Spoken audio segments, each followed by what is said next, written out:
의 구원. 이 그림은 돌무더기라고 그럴까요? 돌탑이라고 그럴까요? 옛날에는 마을 어귀에 많이 썼는데 지금은 이제 도시화가 되고 이제 마을이 많이 개량되고 해서 이런 돌들이 거의 없어졌죠. 근데 산에 가보면 가끔 이런 게 있습니다. 월명산에서 찍은 사진인데요. 권건사님은 이거 보면 뭐가 생각나요? 전혀 생각이 안 나요? 본 적이 없어요? 봤는데 이걸 딱 보면 어떤 생각이 딱 들어요? 사람들이 그냥 뭘 소원을 빌면서 소원을 비는 그런 행위인 것 같다. 부지사님은요? 그냥 아무 생각 없이 그냥 지나칩니까? 글쎄요. 많은 사람들이 여기에 대한 생각들이 다 다양할 겁니다. 소원을 비는 그런 뭔가 던지면서 비는 그런 것이 있을 수 있다. 아니면 지금 젊은 세대들은 뭔가 내가 여기 왔다 갔다 흔적을 남기기 위해서 하나 이렇게 올려놓고 갈 수도 있죠. 그 사진 찍고 나 여기 하나 왔다 갔다 인증샷 뭐 페이스북이나 다른 걸 사진을 하나 기념으로 여러 가지 생각이 있는데 원래 이 생각은 또 이런 게 있습니다. 옛날에 성황당, 성이라는 것을 이룬다는 것이고 골자이라는 뜻이고 재단이라는 뜻이죠. 이런 돌탑이 많이 있어요. 시골에. 왜 이 돌탑을 이렇게 있었냐. 돌을 던지고 가죠. 여러 가지 설이 있는데 그 중에 하나가 이렇게 밖에서 왔다가 유지에서 와서 마을에 들어오기 전에 귀신을 좀 털기 위해서 귀신을 쫓아내기 위해서 돌을 던진다는 의미도 있고, 근데 우리가 이제 민속학적으로 깊이 들어가면 또 이런 의미도 있다고 그래요. 옛날에는 이렇게 도로 포장이 안 돼 있고 오솔길이고 그래서 돌멩이들 때문에 돌뿌리 때문에 넘어지는 경우가 많이 있어요. 그래서 밤에 그 마을 어귀를 들어오다 보면 그 돌멩이에서 넘어지지 말라고 돌을 하나씩 이렇게 치웠다. 돌을 치워서 밖으로 던진 것이 이렇게 돌탑이 되었다. 그래서 마을끼리 젊은이들이 뭐 투석전을 하기도 하고 또 근육을 키우기도 하고 그래서 다른 사람들이 돌뿌리에 걸려 넘어지지 않도록 자기가 돌 하나를 치움으로써 안전을 위해서 했다는 이야기도 있습니다. 여튼 우리는 이 돌탑, 돌무더기를 두고도 생각이 다 다릅니다. 그렇죠? 신세대들은 어떤 미신적인 생각은 전혀 없겠죠. 근데 나이가 드신 분들은 아무래도 미신적인 생각을 많이 할 수도 있고요. 어떤 생각이 옳을까? 어떤 생각이 맞을까? 이렇게 생각해 본다면 많은 사람들은 다양한 생각을 하고 삽니다. 그렇죠? 그 생각에 머물러 그 생각으로 우리는 자기 인생의 흔적을 남기게 되는 겁니다. 그래서 베이컨이라는 유명한 철학자는 이런 얘기를 했어요. 예를 들어서 종족의 우상, 이 말은 무슨냐? 모든 것을 인간의 중심에서 판단합니다. 예를 들어서 종달새가 소리를 낼 때 종달새가 노래하는구나. 그건 인간의 생각이잖아요. 종달새가 우는구나. 그러니까 종달새의 소리를 인간 입장에서 자기 생각으로 판단하는 그런 우상에 빠져 있다. 그게 아닐 수도 있잖아요. 그렇죠? 종달새가 새끼를 부를 수도 있고 암컷을 유인할 수도 있고 그런데 왜 노래하는 것이냐? 그 인간의 생각. 자기 입장에서 생각하는 것도 우상이다. 이렇게 말하고 또 동굴의 우상이라는 게 있어요. 예를 들어서 북극에서에서 살았던 사람들은 지구가 춥다. 북극에서만 살았기 때문에 지구는 이렇게 추운 거야. 인생이 이렇게 추운 거야. 그 생각에 갇혀 있다 이 말이야. 이것이 동굴의 우상입니다. 이게 그 생각으로 모든 세상을 바라보는 신념, 체계, 이게 우상이에요. 그렇죠? 그 다음에 시장의 우상은 무슨 뜻인 거 아니? 시장에 가면 이런 얘기 하죠. 이거 사. 내가 이거 밑지고 파는 거야. 이거 떨이야. 단값도 안 돼. 내일 오면 이거 떨어질 수도 있어. 내가 그냥 원가로 주는 거야. 이 이야기를 들으면 그게 거짓말인 줄 알면서도 그 이야기를 들으면 내가 물건을 좀 잘 사고 있구나. 내가 싸게 샀구나. 그런 보상 심리가 있어 사람들은. 그래서 내가 아주 물건을 저렴하게 잘 샀구나. 시장에서 하는 사람들의 이야기를 듣고 그것이 마치 진리인 것처럼 그 생각으로 자기를 위로받는 거예요. 스스로. 보상 심리가 있는 거예요. 이런 우상에 빠질 수도 있다. 또 마지막에 극장의 우상이 있는데 유명한 사람이 이야기하면 이거 텔레비에 나왔어. 제가 엊그제 산을 갔는데 이제 뭐 서울에 있는 그 시장 구청장일까요? 구청장 선거가 끝났잖아요. 그 끝난 날 산에 갔는데 어떤 분이 이재명에 대해서 얘기를 하는 거예요. 그 사람은 착한 사람이고 선한 사람이고 그 사람은 정말 실력자고 능력자고 그 사람이 대통령이 돼야 되는데 그 사람은 이재명을 만나본 적도 없을 거예요. 경험해 본 적도 없을 거예요. 이재명에 대해서 전혀 없고 어떤 언론이나 다른 사람의 이야기 듣고 그 사람은 이재명에 대해서 확신을 갖고 있는 사람이에요. 그렇죠? 이렇게 우리는 그런 우상에 빠질 수 있다. 유명한 사람이 얘기했어. 이거 텔레비에 나왔어. 그 맹신하는 거예요. 그게 전부인 것처럼. 저는 이 베이컨이라는 사람이, 프랜시스 베이컨이라는 사람이 오래된 사람인데 어떻게 이렇게 분류를 잘해서 이런 착각에 빠지는 그것이 우상이다. 이렇게 이야기를 합니다. 그래서 우리는 좀 더 통찰력, 깊이 있고 자세하게 관찰할 수 있고 조금 밖에서 볼 수 있는 그렇게 갇혀있는 것에 떠나서 밖에서 볼 수 있는 능력을 갖자. 좀 어려운 말로 객관화시키자. 나이가 먹을수록요. 자기 고집이나 아집에 고착되어 가면 안 돼요. 나이가 먹을수록 남의 이야기를 잘 들을 줄 아는 사람. 그럴 수도 있네. 그럴 수도 있지. 그럴 수도 있지. 이렇게 남의 생각을 잘 받아들일 수 있는 사람이 성숙한 사람이에요.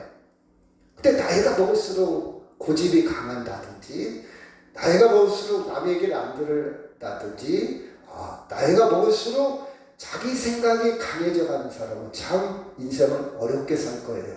그렇죠? 그래서 조금 성숙해진다는 것은 내 생각과 조금 달라도 그렇죠? 진리가 아니라면 그래 뭐 그럴 수도 있지. 예를 들어 봅시다. 서울을 가는데 어떤 사람은 버스를 타고 가려고 어떤 사람은 기차를 타고 가려고 그래. 아니야 기차만 타고 가야 돼. 아니야 버스만 타고 가야 돼. 버스 안 타고 가면 나 안 갈 거야. 이렇게 고집부리면 안 된다는 거죠. 뭐 기차 타고 가면 좋지 뭐. 기차도 나름대로 추억도 있고 한 번씩 타는 것도 괜찮지 뭐. 버스 타고 가는 것도 괜찮지. 이렇게 목숨 걸 일이 아니라면 양보도 하고 배려도 하고 남의 의견을 존중하면 그렇죠. 성숙하게 되는 과정이라고 볼 수가 있죠. 자, 일반적인 문제, 일상의 문제에서부터 우리는 내 생각에 갇혀 있으면 안 돼요. 조금 더 내 생각을 좀 객관화시키고 내 생각을 좀 확장시키고 내 생각을 조금 유연하게 하는 것이 우리가 인생을 살아가는 지혜라고 볼 수가 있습니다. 그렇죠? 자, 성경을 들어가 볼까요? 자, 요한복음 1장 1절에서 5절까지 제가 먼저 읽고요. 태초에 말씀이 계시니라. 이 말씀이 하나님과 함께 계셨으니 이 말씀은 곧 하나님이시니라. 만물이 그로 말미암아 지은 바되었으니 지은 것이 하나도 그가 없이는 된 것이 없느니라.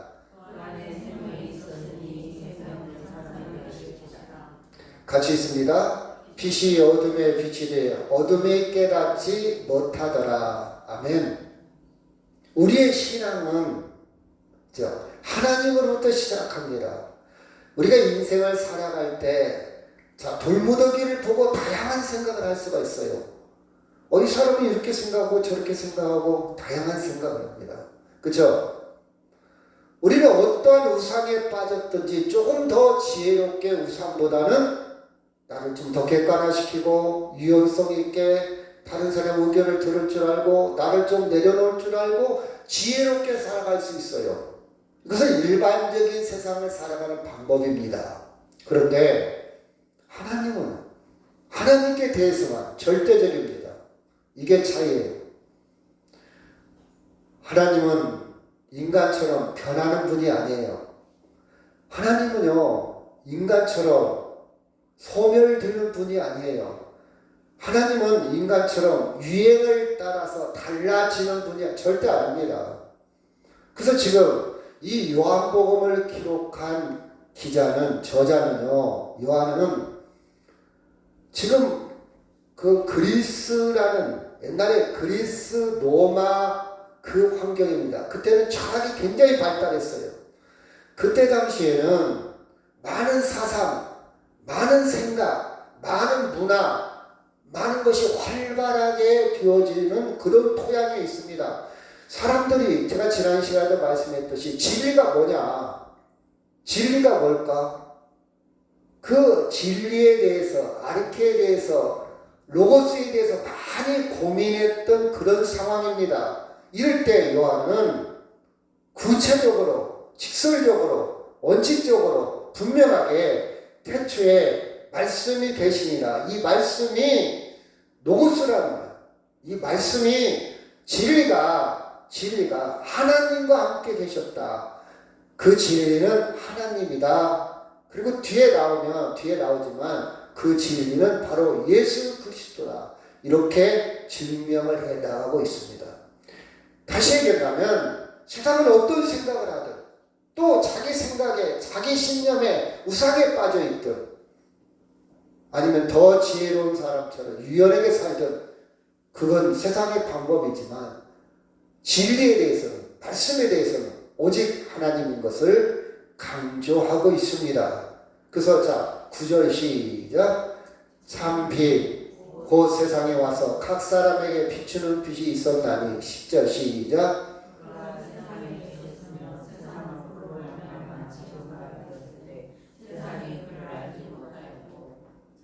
자기 시작.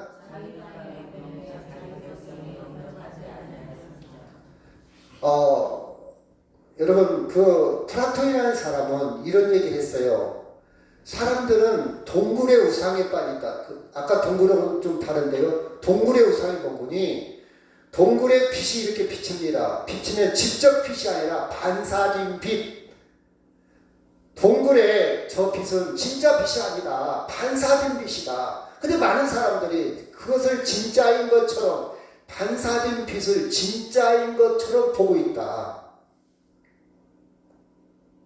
진짜 빛이 아니다. 사람들은 착각하고 있다. 참빛은 따로 있다. 이렇게 이야기한 적이 있어요. 그걸 이디아의 세계라고 좀 어려운 말 그러는데 근데 요한은요. 그 참빛이 누군가 아니에요. 그 참빛이 예수 그리스도예요.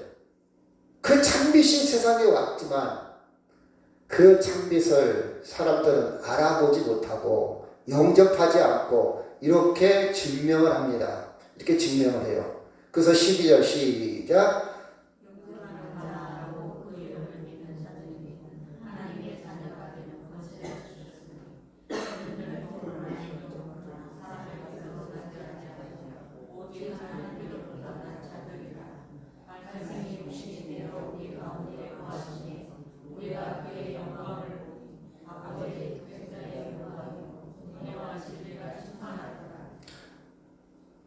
자, 사람들은 다 각자의 신념에 살아갑니다.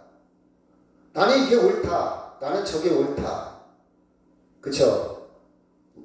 각자의 생각으로 그 신념에 갇혀 있어요. 이걸 좀 어려운 말로 우상에 빠져 있어요. 다른 사람 얘기할 때 잘 안 들어요. 얘기할 때 자기 생각이 더 견고해야 됩니다. 아니야. 나는 1번을 찍을 거야. 나는 2번을 찍을 거야. 그쵸? 끝까지 갑니다. 나는 평생 민주당이야. 나는 평생 국민의힘이야. 그쵸? 잘 안 바꿔요. 근데 젊은 사람들은 막 바꾸죠. 근데 나이 드신 분들은 안 바꿉니다. 그쵸? 자기 신념. 여러분 어떤 게 맞을까요? 1번이 맞을까요? 2번이 맞을까요? 여기 정답이 없어요. 1번이 맞다고 생각하는 사람은 옳을 수도 있지만 틀릴 수도 있고 2번이 맞다고 생각하는 사람은 옳을 수도 있고 틀릴 수도 있어요. 그렇죠? 이건 세상 살아가는 방법이에요. 우상에 빠져 있어요. 근데 한 가지 우리가 짚고 넘어야 할 것은 만약 내가 착각하고 있다면 내가 속고 있다면 그래서 성경에 보니까 속기도 하고 속이기도 한다고 했어요. 우리는 어리석은 사람이 되겠죠. 그렇죠? 어리석은 사람. 그렇죠?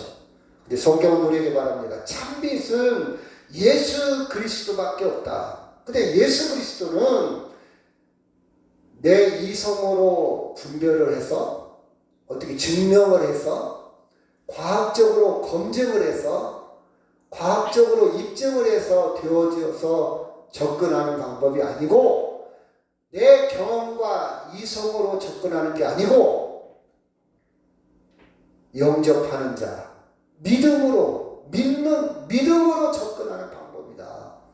예수 그리스도를 영접한 자, 이것은 믿음으로 받아들이는 것이다. 예를 들어 봅시다. 북극에 살았던 사람은 지구는 항상 추워. 지구는 이렇게 추운 거야. 북극에 살았던 그 경험, 그 지식, 그 이성으로 꽉 차 있을 거예요. 아니야, 지구는 더워. 저기 적도에 저 뜨거운 아프리카나 저 동남아시아에서 온 사람들이 아니야, 지구는 더울 수도 있어. 무슨 얘기 하는 거야? 지구는 추운 거지. 자기 이성이나 경험이나 지식으로 생각할 때 무슨 얘기 하는 거야? 지구는 추운 거야. 이렇게 결론을 맺고 그 결론으로 부동에 굳어진 생각으로 인생을 살아갈 수가 있어요. 그렇죠? 그렇죠? 뭐에 건강합니까? 자기의 지식이나 경험, 지식, 정보로. 그렇죠? 그런데 예수님에 대해서는, 그렇죠? 하나님에 대해서는 어떻게 접근하는 거냐? 내 경험도 아니고 내 지식도 아니고 내 이성도 아니고 내 정보로 접근하는 게 아니라 무엇으로 접근한다고요? 믿음으로. 그렇죠? 믿음으로. 12절 시작. 영접하는 자, 곧 그 이름을 믿는 자들에게는 예수님을 영접하는 것은 아무리 연구해 봤더니 예수님이 구주인 것 같아. 내가 책을 봤더니 예수님이 구주인 것 같아. 내가 공부를 해 봤더니 내가 가진 지식으로 정보로 내가 판단을 내린 건데 예수님이 구세주인 것 같아. 이렇게 접근하는 게 아니라 믿음으로. 그럼 이 믿음은 어떻게 되냐? 이 믿음은 하나님의 자녀가 되는데 13절 시작. 이는 혈통으로나 육정으로나 사람의 뜻으로 나지 아니하고 오직 하나님께로부터 난 자들이니라. 그렇죠? 내가 이렇게 믿게 된 것은 사람의 혈통, 육정, 사람의 뜻, 이것은 인간의 방법이라는 뜻이에요. 인간의 방법, 인간의 노력, 인간의 경험, 인간의 지식으로 된 게 아니라 오직 하나님으로부터, 이걸 다른 말로 얘기하면 성령으로부터 하나님의 영으로 도우심을 받아 믿음이 형성된다 이런 뜻이에요. 믿음이 만들어진다 이런 거예요. 그래서 여러분이 오늘 여기 온 것도 여러분이 머리 굴려서 온 게 아니에요. 머리 굴린 것 같지만 사실은 하나님의 인도하심으로 여기 온 거예요. 그렇죠? 오늘 여기 안 오신 분은 자기 생각으로 못 온 거예요. 자기 이성으로, 자기 지식으로. 아니야, 나 오늘 바쁘니까. 아니야, 나 오늘 할 일이 있어. 아니야, 내가 손익을 계산할 때 얘보다 더 중요한 일이 있어. 이것은 인간의 생각, 인간의 이성, 인간의 판단력으로 안 온 거잖아요. 그렇죠? 물론 이제 몸이 아파서 어쩔 수 없이 못 온 분도 있겠지만, 그렇죠? 근데 여러분 할 일 많잖아요. 갈 것도 있잖아요. 즐길 것도 있잖아요. 편히 쉴 수도 있잖아요. 그런데 꾸역꾸역 나왔어요. 왜? 성령께서 본질적으로 여러분의 마음을 움직이셨어. 여러분의 의지를 붙들어 놨어요. 하나님의 은혜입니다. 이것을 하나님의 은혜라고 해요. 하나님의 은혜로. 그래서 14절에 보면 시작. 말씀이 육신이 되어 우리 가운데 거하심에 우리가 그의 영광을 보니 하나님의 독생자의 영광이요 은혜와 진리가 충만하다. 말씀이 그때 말씀에 대해서 이 말씀을 다른 말로 노고스 다른 말로 진리라고 그러는데 자 그때 당시에 많은 사람들의 관심이 진리가 뭐냐 영원한 게 뭐냐 영원한 게 뭐냐 본질이 뭐냐 많은 사람들의 관심이 있어요. 바로 예수 그리스도다. 이렇게 요한은 이야기합니다. 그러면 이걸 믿는 사람도 있고 못 믿는 사람도 있어요. 그럼 믿는 사람은 뭐냐? 다시 한번 얘기한다면 성령 하나님으로부터 믿음으로 믿게 되었다는 사실입니다. 그렇죠? 그래서 신앙은요 창세기 1장 1절부터 시작하는 거예요. 같이 하면 시작. 여러분이 이게 믿어질 때 신앙은 출발점이 되는 거예요. 이걸 믿지 못하면요 우리는 처음부터 단추가 잘못 끼워진 거예요. 열심히 끼우긴 끼웠는데 밸런스가 안 맞아.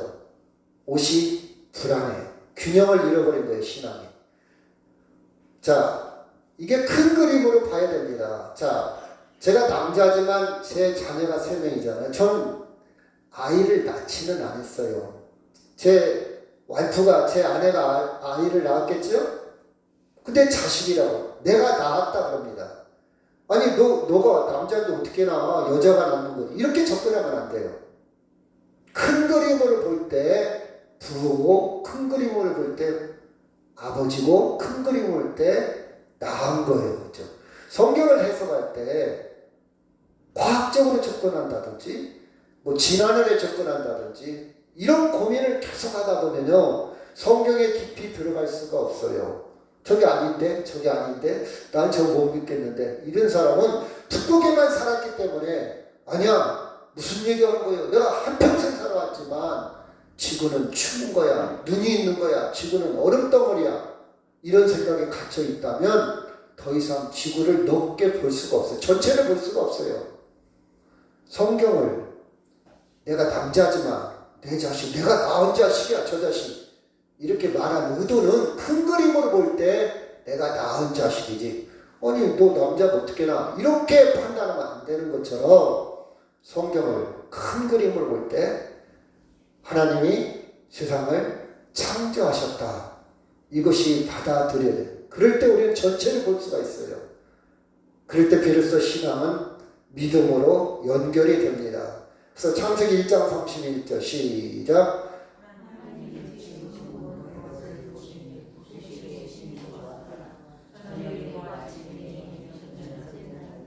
근데 하나님의 창조를 우리가 인정하게 되고 시인하게 되고 수용하게 됐어요.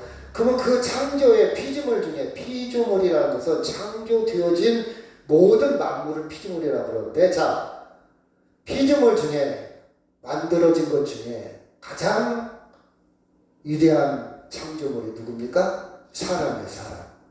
사람은요 다른 건 보시기에 좋았더라 보시기에 좋았더라 이렇게 표현을 했는데 성경에서 심히 좋았더라 심히 좋았더라. 인간에게는요 하나님의 형상이 있습니다.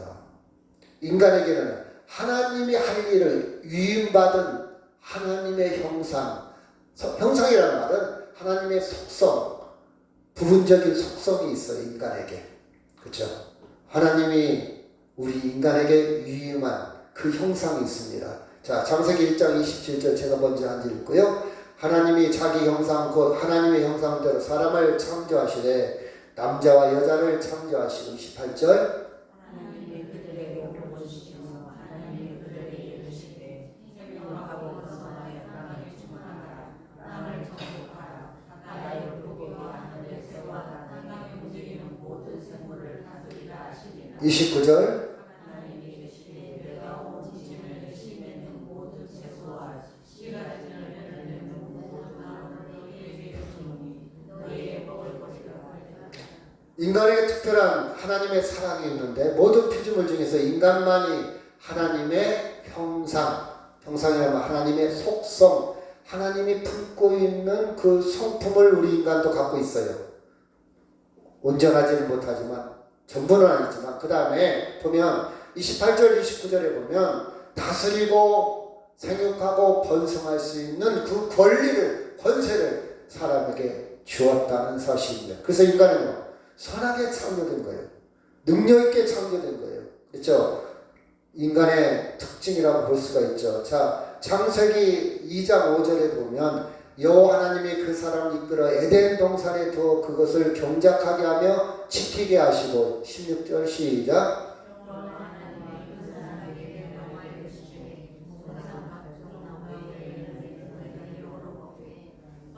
선악을 시작.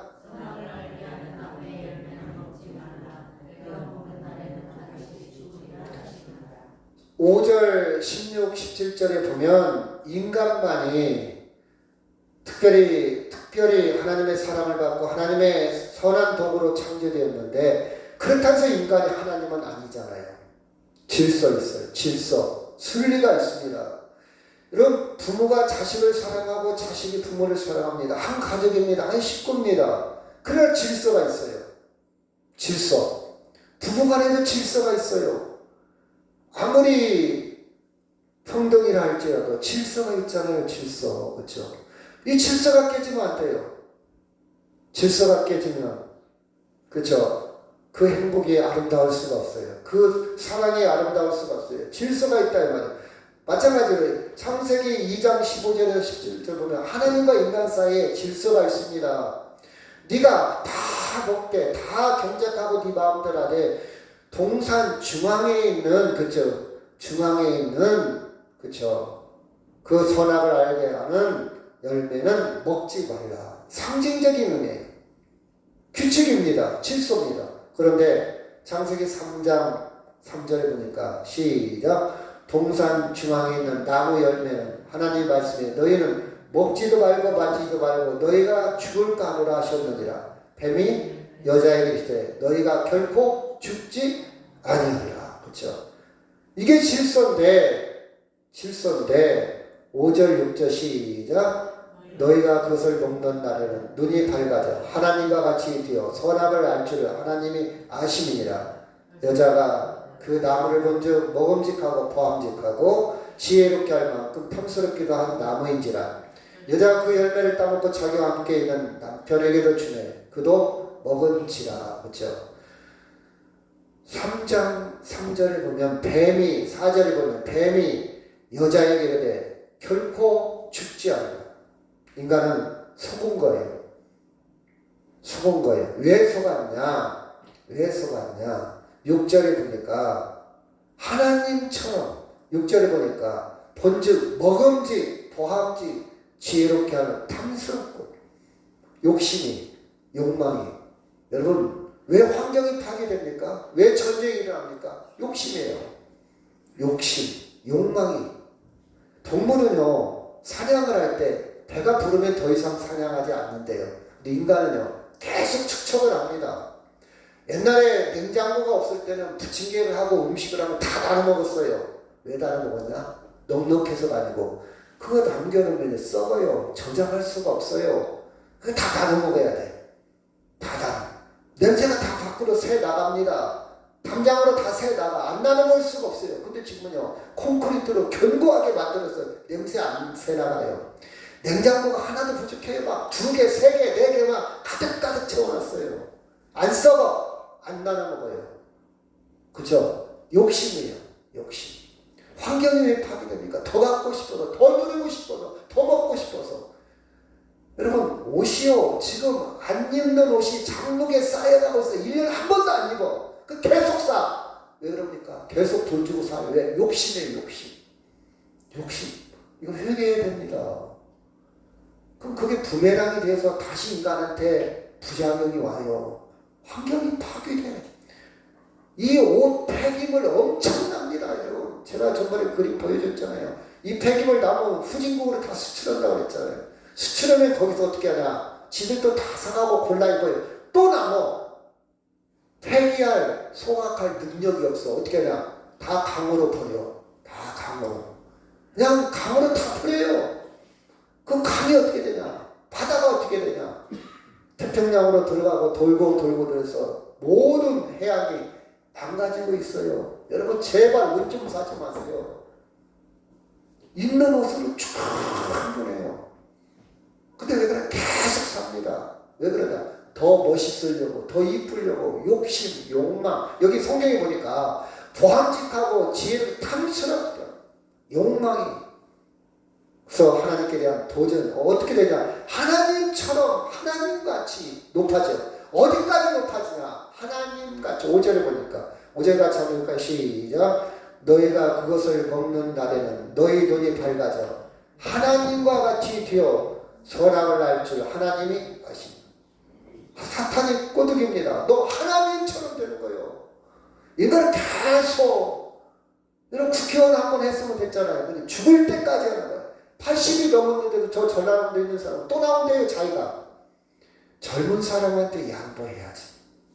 욕심의 욕망이요. 나 아니면 안 돼. 그렇죠? 내려놓을 줄 알아야 돼요. 인간의 욕심은 끝이 없어요. 저는 국회의원의 특권이나 그 생리를 잘 몰라서 욕망이 없어요. 자격도 없지만 깜도 안 되지만 근데 한 번 했던 사람들은 그 속을 알아. 그 특권을 알아. 그 맛을 알아. 계속 하고 싶은 거예요. 계속. 그렇죠? 시의원도 그렇고 뭐 시장도 그렇겠죠. 끝이 없잖아요. 끝이. 그렇죠? 인간의 욕망이에요. 하나님처럼 되려는 욕망. 하나님께 대한 도전입니다. 도전이에요. 자, 창세기 16장 제가 먼저 있고요. 또 여자에게 이르시되 내가 내게 임신한 고통을 크게 더하리니 네가 수고하여 자식을 낳을 것이며 너는 남편을 원하고 남편은 너를 다스릴 것이니라 하시고 17절 시작. 하나님에게 이르시되 내가 너의 아내의 말을 듣고 너희가 내게 거짓말하나 너희 남편에게 은혜를 먹었은즉 땅으로 말미암아 저주를 받고 너는 내 평생에 수고하여야 그 수산을 거두리라. 18절 땅이 내게 가시덤불과 몽키를 낼 것이라 네가 먹은 것은 밭의 채소인즉 내가 흙으로 돌아갈 때까지 너를 땅을 흘려야 먹을 것을 내가 그곳에서 취함을 입었으나 너는 네 땅으로 돌아갈 것이라 하시니라. 여러분 봐봐요. 그래서 그 욕망의 결과 하나님에 대한 도전의 결과 하나님처럼 되려고 하는 인간의 결과가 어떻게 되냐? 파멸의 길에 갑니다. 이제는 해산의 고통이 따릅니다. 고통이 따라요. 땀을 흘려야 돼요. 가시덤불. 왜 이렇게 풀은 계속 나? 왜 이렇게 풀은 계속 인간의 땀을 흘리게 합니다. 가장 큰 특징은 흙이니 흙으로 돌아간다. 이 말은 여러분 원래 흙에서 인간을 빚었다고 그랬죠. 성경은. 하나님의 생명이 들어갔어요. 하나님의 영이 들어갔어요. 그래서 영원한 생명으로 되었거든요. 변화가 됐거든요. 근데 하나님의 영이 떠나면 흙만 남아요. 흙으로 돌아간다. 이건 다른 말로 얘기한다면 사망이 찾아왔다 이런 뜻이에요. 영원한 생명이 떠났다 이 말이에요. 죽음이 찾아왔다. 흙에서 흙으로 간다 이 말은 죽음이 찾아왔다. 사망이 왔다. 이것이 인간의 타락입니다. 인간의 심판입니다. 심판. 그래서 하나님이 타락한 인간을 내버려 두니까 어떻게 됐냐? 자, 창세기 6장 1절 사람이 땅 위에 번성하기 시작할 때 그들에게서 딸들이 나니 2절 시작. 하나님의 아들들이 사람의 딸들의 아름다움을 보고 자기들이 좋아하는 모든 여자를 아내로 삼는지라. 3절. 여호와께서 이르시되 나의 영이 영원히 사람과 함께하지 않으려느니라. 이는 그들이 육신이니라. 그러나 그들은 나는 120년이니라. 2절을 보니까 하나님의 아들들이 사람의 딸들.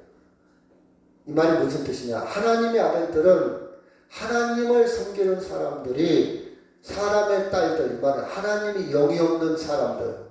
다시 말해서 하나님을 안 섬기는 사람, 안 섬기는 딸들을 좋아했다. 결혼한다. 혼합되었다. 다시 말해서 그렇죠. 이방 하나님을 모르는 사람과 섞여졌다 그런 뜻입니다. 하나님을 안 섬기는 사람들과 섞여졌다. 하나님이 점점 없어지고 하나님의 기억, 하나님에 대한 예배, 하나님에 대한 관심, 하나님에 대한 관계가 점점 희박해졌다 그런 뜻입니다.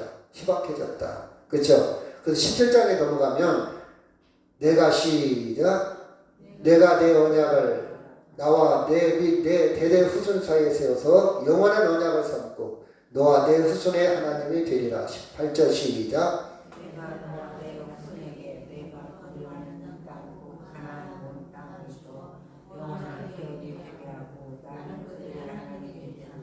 16장까지는 하나님과의 관계가 끊어지고 하나님과의 관계가 벽이 생기고 하나님을 잊혀져가는 그들에게 17장에 넘어와서 아브라함을 부릅니다. 그리고 다시 언약을 다시 약속을 합니다. 다시 약속을 해요. 그냥 인간을 내버려 두지 않고 멸망의 길에 가도록 그냥 망가지도록 내버려 두지 않고 아브라함을 불러서 내가 내 언약을 너와 및 내 대대 후손 사이에 영원한 언약을 세워서 네 후손이 하나님을 섬기는 하나님의 백성 네 후손에 내가 너의 하나님이 되겠다 이렇게 약속을 합니다. 약속이야. 첫 약속입니다. 하나님이 다시 언약을 계약을 맺습니다. 그래서 에베소 2장 1절 시작. 그는 허물과 죄로 죽었던 너희를 살리셨도다. 2절 시작. 그때 너희는 그 가운데 하여 이 세상 풍요를 따르고 공중의 번제 잡은 자를 따랐으니 곧 지금 순종의 아들들 가운데서 역사하는 것이라. 3절. 전에는 우리도 다 그 가운데서 우리의 육체의 욕심을 따라 지내며 육체의 마음에 원하는 것을 하여 다른 이들과 같이 본질상 진노의 자녀였더니, 그렇죠? 하나님을 떠나니 하나님의 영이 없으니 하나님과 관계가 파괴되었더니 결국 어떻게 되냐? 진노의 자녀, 영적으로 죽은 거예요. 흙으로 가는 거예요. 아무 의미를 찾을 수 없는 거예요. 생명이 없는 거예요. 영원한 생명이 없는 거예요. 그렇죠? 그래서 우리가 육체의 욕심을 따라 자기 하고 싶은 대로 육체와 마음이 원하는 대로 살았지만 결국 본질적으로 진노의 자녀가 되었다는 사실이에요. 멸망의 자녀가 되었다는 사실이에요. 이것이 우리의 모습입니다. 그러나 5절 시작. 허물로 죽은 우리를 그리스도와 함께 살리셨고 너희는 은혜로 구원을 받은 것이라. 또 함께 일으키사 그리스도 예수 안에서 함께 하늘에 앉히시니 이는 그리스도 예수 안에서 우리에게 자비하심으로써 그 은혜의 지극히 풍성함을 오는 여러 세대에 나타내려 하심이라. 그렇죠? 그래서 하나님은 다시 예수 그리스도를 통해서 온전한 구원, 아브라함에게 원시 언약, 아브라함에게 약속했던 것을 예수님을 통해서 성취하신 거예요. 허물로 죽은 우리를 그리스도와 함께 살리셨고, 그렇죠? 우리의 육체가 있다고 해서 영원한 생명이 없다면 죽은 거예요. 살아있는 게 아니야. 하나님 편에 볼 때, 영적으로 볼 때 하나님의 생명이 없기 때문에 죽은 거나 마찬가지예요. 그런 우리를 그리스도와 함께 살리셨고, 그렇죠? 함께 일으키셨고, 부활을 얘기죠.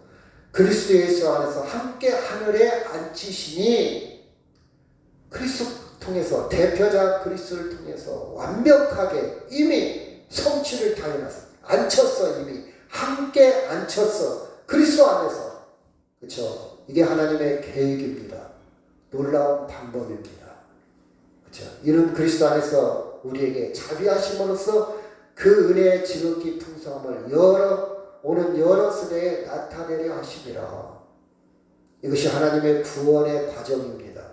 구원의 서정입니다. 구원의 줄거리입니다. 사랑하는 여러분, 우리는 이 은혜 가운데 오늘 또 예배하고 있다는 사실입니다. 자, 2장 8절 제가 먼저 읽고요. 너희는 그 은혜에 의하여 믿음으로 말미암아 구원을 받았으니 이것이 너희에게서 난 것이 아니요 하나님의 선물이라. 9절 시작. 위에서 난 것이 아니니 이는 누구든지 자랑하지 못하게 합니다. 10절. 주님은 그가 받으신 바라 그리스도 예수 안에서 선한 일을 위하여 지으심을 받는 자니 이 일은 하나님이 전에 예비하사 너희는 그 은혜에 의하여 어떻게 구원받았다고요? 믿음으로. 이 믿음이라는 말은 굉장히 아주 복잡하고 깊은 단어입니다. 물론 예수를 믿었다, 나는 그 예수님을 받아들이기까지 여러분 단순한 게 아니잖아요. 제가 설립사님을 믿기까지는 많은 시간이 필요했을 거예요. 딱 만나자마자 믿음이 생긴 건 아니잖아요. 설사님과 대화, 설사님의 행위, 설사님과의 지금까지 경험치, 지금까지 어떤 사귐, 지금까지 관찰, 이런 것이 복잡하게 얽혀서 설사님에 대한 믿음이 생긴 거예요. 단순한 게 아니잖아요. 그렇죠? 자, 이런 의미도 있고, 이 믿음이라는 것은요, 그 사람만이 느끼는 특별한 깊은 감정이에요. 이 감정이라는 표현이 적절할지 모르겠지만, 우리는요, 예를 들어 봅시다. 어떤 남녀가 사랑에 빠집니다. 남들이 볼 때, 야, 그 사람하고 결혼하면 안 돼. 너 왜 그 사람하고 결혼을 하려고 그래? 네가 뭐가 부족해? 너 좋은 대학 나오고, 너 능력 있고, 직장 되는데 왜 하필 그 여자야? 왜 하필 그 남자야? 남들이 볼 때는요, 전혀 이해가 안 갈 수도 있어요. 아니, 얼굴이 이쁜 것도 아니고, 또 뭐가 이렇게 매력이 있어? 아무리 얘기해도, 말려도 안 되는 경우가 있어요. 그 사람만이 특별한 감정이 있다는 말은 이게 믿음이에요. 여러분 이해가 잘 되는지 모르겠네요. 그렇죠?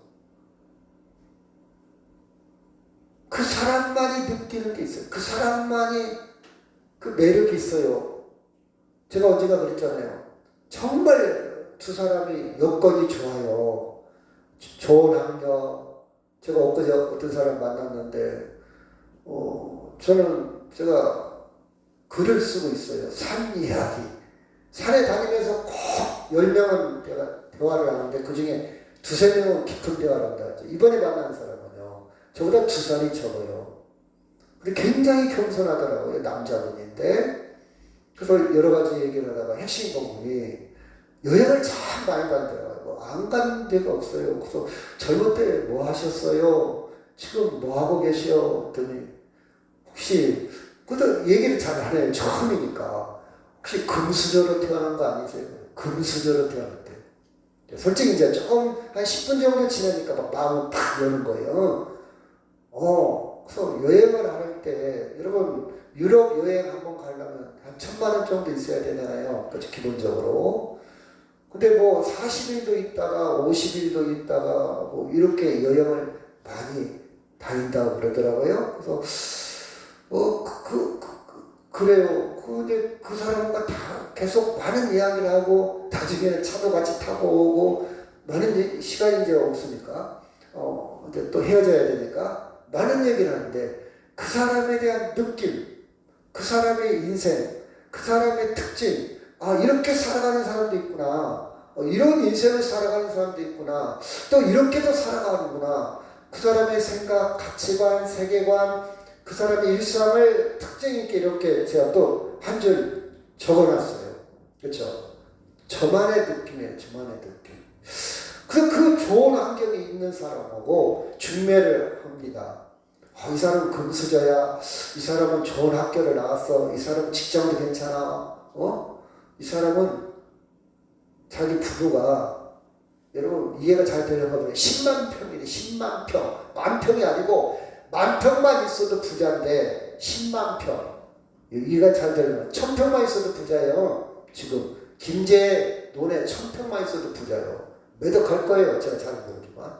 만 평만 있으면 막 수시로 갈 겁니다. 김제만 해도 10만 평이 있대요. 내가 주신을 했죠.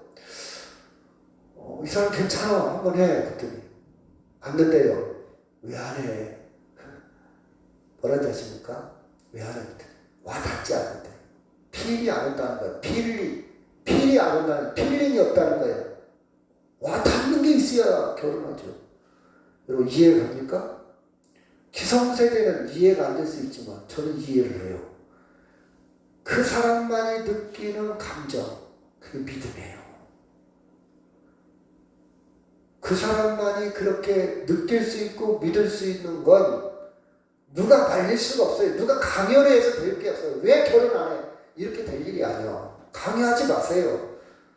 그 사람만이, 그게 옳은 생각이든 그런 생각이든 존중을 해야 됩니다. 물론 잘못된 생각하면 우리가 계속 설득도 해야 되겠지만 중요한 게 뭐냐? 그렇죠? 그 사람 생각이 중요한 거예요. 여러분, 우리는요, 어떻게 보면 성령에 의해서 설득당한 거예요. 내 생각이 강했잖아요. 내 생각이 굉장히 이성적이고 지식적이고 내 경험치가 확고했었잖아요. 근데 우리는 어찌됐든 간에 지금까지 살아가면서 성령에 의해서 설득당한 거예요. 그래서 성령에 의해서 설득당한 결과가 뭐냐? 믿음이에요, 믿음. 성령이 나를 이렇게 믿게 만드는 거예요. 믿게. 제가 많은 책들을 읽어보는데, 정말 세상 사람들은 안 믿을 수밖에 없겠구나. 세상 사람들은, 안 믿는 사람들은 왜 안 믿는지 알겠어요. 왜 안 믿는지 이유를 알겠어요, 저는. 왜 안 믿어? 저는 그렇게 생각해요. 당신 입장에서는 안 믿을 수밖에 없겠구나. 저도 그 입장에 가면 저도 안 믿을 사람이에요. 그런데 성령에 의해서 설득당한 거예요. 성령에 의해서 설득당해서 믿게 된 거예요. 이게 믿음이에요, 믿음. 그렇죠? 그래서 뭐라고 했냐? 믿음으로 말미암아.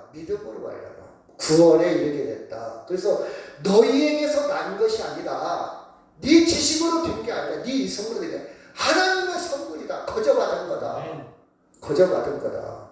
행위에서 난 것도 아니다. 네가 뭐 공을 쌓아서 네가 전생에 아니면 너가 좋은 일에서 네가 착한 일에서 선한 일에서 너로 말미암아 믿게 된 것이 아니고 너로 출발된 그것으로 근거로 해서 네가 믿음에 생긴 게 아니고 하나님이 하신다. 아까도 얘기했죠. 혈이나 육으로 된 게 아니라 성령이 하신다. 성령. 우리는 그가 만드신 바라. 그래서 어떻게 막 강압적으로 표현했냐? 만들어. 이런 사람을 어떻게 만듭니까? 물건도 아니고. 그 정도로 전폭적으로 하나님이 하셨다는 거예요. 우리가 상자를 만들었다 이 말이에요. 상자가 한 일이 아무것도 없어요. 상자가 무슨 일 합니까? 사람이 뚜닥뚜닥 만든 거지. 그 정도로 하나님이 너를 만들었다. 강력한 하나님을 강조하는 표현들입니다. 저는 이 표현들을 볼 때 신기해요. 어떻게 이렇게 글을 이렇게 표현했을까? 상자가 지금 한 일이 뭐가 있어? 사람이 다 했지. 마찬가지로 그리스도 예수 안에서 선한 일을 위하여 지으셨다. 마치 토기장인가 도자기를 짓듯이 집 짓는 건축주가 집을 짓듯이 너는 지으심을 받았다. 이 일은 하나님이 옛날에 예비하사 옛날부터 준비하고 디자인하고 설계해서 우리로 그 가운데 행하게 하려 하시니라. 전폭적으로 하나님께 있다. 그래서 저나 여러분이 믿음을 갖게 된 것은 하나님의 선물이다. 아멘. 내 이성으로 계속 의심하지 마세요. 내 지식으로. 그건 내 지식이나 내 경험치는 편견일 수도 있고 우상에 빠져 있을 수도 있고 내 지식이나 경험은 온전하지 않습니다. 빨리 내려놓으세요. 하나님의 은혜로 선물로 그냥 거저 받으세요. 아멘. 선물을 줄 때 아이고 고맙습니다. 그냥 받아요. 아이고 제가 무슨 자격이 있어서 다 안 됩니다. 그러지 말고 바꿔요. 당신도 그 사람을 위해서 할 수 있는 거 하세요. 안 됩니다 하면요. 나도 저 사람한테 빚 안 지니까 나 할 게 없어. 그렇게 살지 말고. 저는 그렇게 생각해요. 선물 주면 그냥 받아. 뇌물은 안 되겠지만. 그리고 나도 그 사람을 위해서 할 수 있으면 최선을 다. 그게 인간이에요. 저는 그렇게 생각을 해요. 그렇죠. 우리는 하나님께 갚을 수는 없지만 우리는 선한 일에 감당할 수 있어요. 그래서 그가 모든 사람을 대신하여 죽으심은 대신해 죽었어요. 살아있는 자들로 하여금 다시는 그들 자신을 위해서 살지 않고 오직 그들을 대신하여 죽었다가 다시 살아신 이를 위하여 살게 하려 하십니다. 이게 무슨 뜻이냐? 너 다음금해라 그 뜻이 아니라 믿음으로 살아라. 이제는 믿음으로 살아라. 확실하게 살아라. 너 좀 안다고, 너 너 지식이 있다고, 너 많이 배웠다고, 너 경험이 있다고 네 고집대로 인생 살지 말고 믿음으로 살아라. 믿음으로.